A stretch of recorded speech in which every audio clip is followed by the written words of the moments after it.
আমাদের ক্লাব ভাঙচুর হয়েছে এবং আমাদের সবচেয়ে মহামূল্যবান যে ট্রফিগুলো যেগুলো আমরা আমাদের পারফরমেন্সের মাধ্যমে জিতেছিলাম সেই ট্রফিগুলো সব লুট হয়ে গেছে।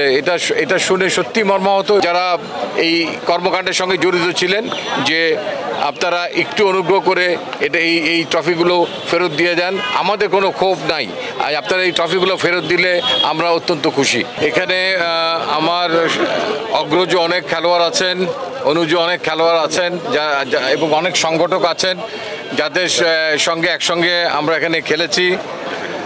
সো এটা আমাদের এই খবরটা যখন পেলাম আমরা যে আমাদের ক্লাব ভাঙচুর হয়েছে এবং আমাদের সবচেয়ে মহামূল্যবান যে ট্রফিগুলো যেগুলো আমরা আমাদের পারফরমেন্সের মাধ্যমে আমরা জিতেছিলাম সেই ট্রফিগুলো সব লুট হয়ে গেছে।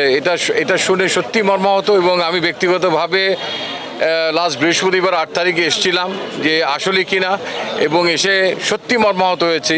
কারণ আমার বয়স যখন 20 বছর তখন আমি আবাহনী ক্লাবের 1980 সালে আমি খেলোয়াড় হিসাবে খেলতে আসি।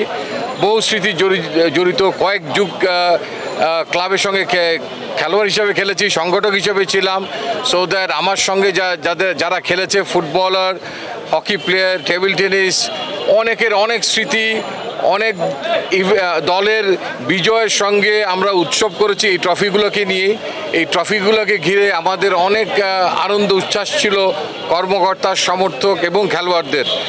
সো আমি মর্মাহত যে নিশ্চয়ই কোনো দুষ্কৃতিকারী ছাড়া এই ধরনের অপচেষ্টা আর কারোর দ্বারা হতে পারে না।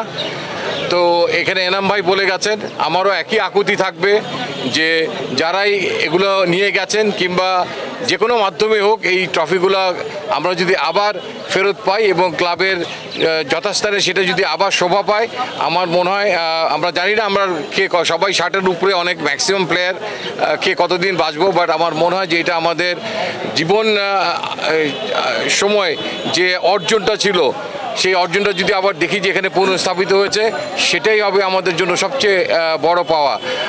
আমি স্বনির্বন্ধ অনুরোধ জানাবো যে প্রশাসনকেও অ্যাজ ওয়েল যারা এই কর্মকাণ্ডের সঙ্গে জড়িত ছিলেন যে আপনারা একটু অনুগ্রহ করে এই ট্রফিগুলো ফেরত দিয়ে যান। আমাদের কোনো ক্ষোভ নাই, আর আপনারা এই ট্রফিগুলো ফেরত দিলে আমরা অত্যন্ত খুশি।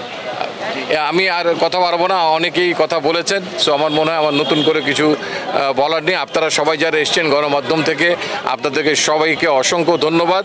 এবং এই ক্লাবকে আগামীতে টিম করতে হবে। ক্রিকেট মৌসুম আসছে, ফুটবল, হকি সব মৌসুমই আসছে। সো ক্লাবকে তো তার গতিপথে যেন চলতে পারে, সেই স্পিরিট যেন কর্মকর্তারা পায়, সেদিকটা আপনারা তুলে ধরবেন। ধন্যবাদ আপনাদের।